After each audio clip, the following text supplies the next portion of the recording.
पंतप्रधान नरेंद्र मोदी सरकारने लागू केलेल्या 4 नवीन कामगार कायद्यांविरोधात आता कामगार संघटनांनी आक्रमक पवित्रा घेतला आहे.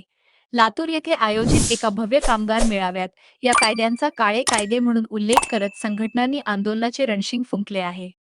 या मेळाव्याला संबोधित करताना काँग्रेस नेते हणमंत पवार यांनी केंद्र सरकारवर जोरदार टीका केली. ते म्हणाले की कोविड काळाचा फायदा घेत सरकारने हे नवीन कायदे लागू केले आहेत, ज्यामुळे कामगारांची सामाजिक सुरक्षा पूर्णपणे धोक्यात आली आहे. कामगारांना संघटना बांधण्याचा आणि न्याय्य हक्कासाठी संप करण्याचा जो घटनादत्त अधिकार आहे, तो या कायद्यांमुळे हिरावून घेतला जात आहे. कामगार नेते राजकुमार होळीकर यांनी यावेळी स्पष्ट केले की हे कायदे रद्द होईपर्यंत कामगार एकजूट राहतील आणि मोठा संघर्ष करतील.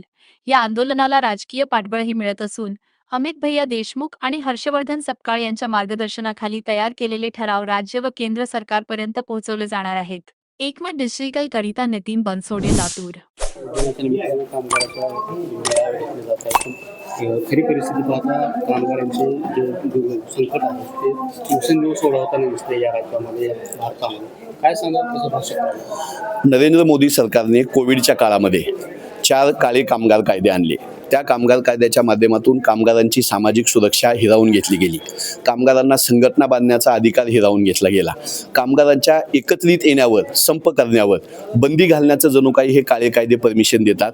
या काळ्या कायद्यांना विरोध म्हणून आज लातूरमध्ये राजकुमारजी होळीकर, आमचे मित्र मार्गदर्शक, त्यांच्या कामगार संघटनेच्या वतीनं एक मोठा आवाज उठवण्याचा प्रयत्न झाला. काही ठराव झाले. असंघटित कामगाराचे, संघटित कामगारांचे प्रश्न आहेत, सफाई कर्मचाऱ्यांचे प्रश्न आहेत, नगरपालिका महानगरपालिकाशी संबंधित स्वच्छता कर्मचाऱ्यांचे प्रश्न आहेत. या सगळ्या प्रश्नांवर लातूरमध्ये एक मोठा आवाज उठवला जातोय.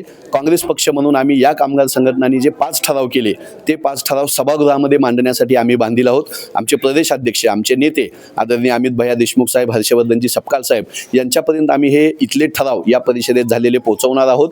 आणि कामगारांच्या सोबत, कष्टकऱ्यांच्या सोबत काँग्रेस पक्ष उभा आहे. संसदेमध्ये आम्ही या 4 काळ्या कामगार कायद्यांना विरोध केला.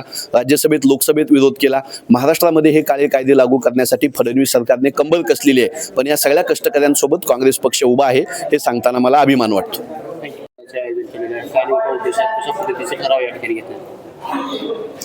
1 मे हा जागतिक कामगार दिवस आहे.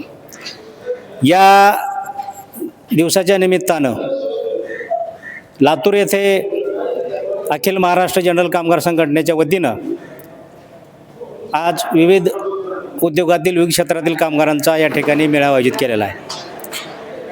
या मेळाव्याच्या माध्यमामधून या राज्यातल्या आणि देशातल्या सरकारने जे काही कायदे आणि धोरण आणलेले आहेत, या धोरणाची सखोल चर्चा करून त्याच्यामध्ये असलेले कामगार विरोधी, कामगारांच्या हक्क आणि अधिकार डावलणाऱ्या जे काही कलम, जे काही तरतुदी, जे काही कायदे आहेत ते रद्द करण्याची मागणी या ठिकाणी आम्ही केलेली आहे.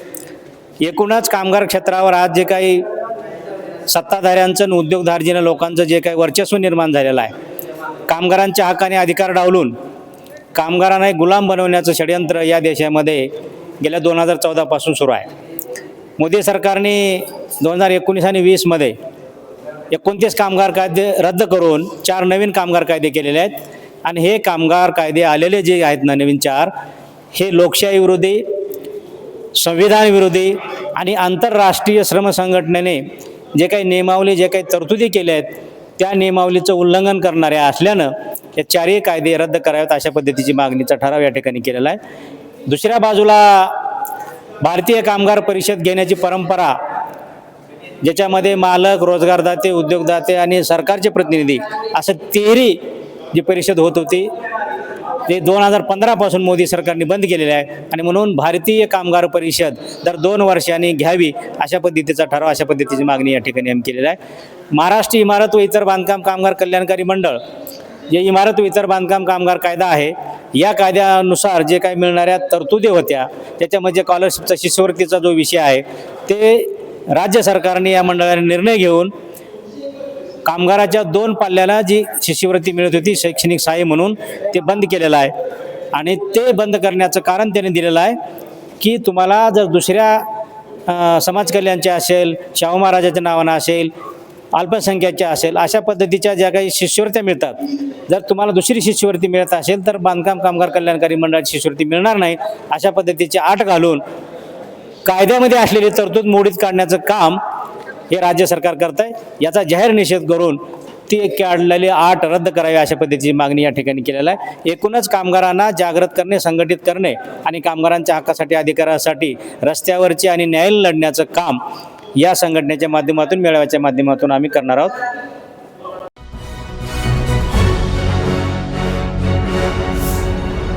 Thanks for watching Ekmat Digital.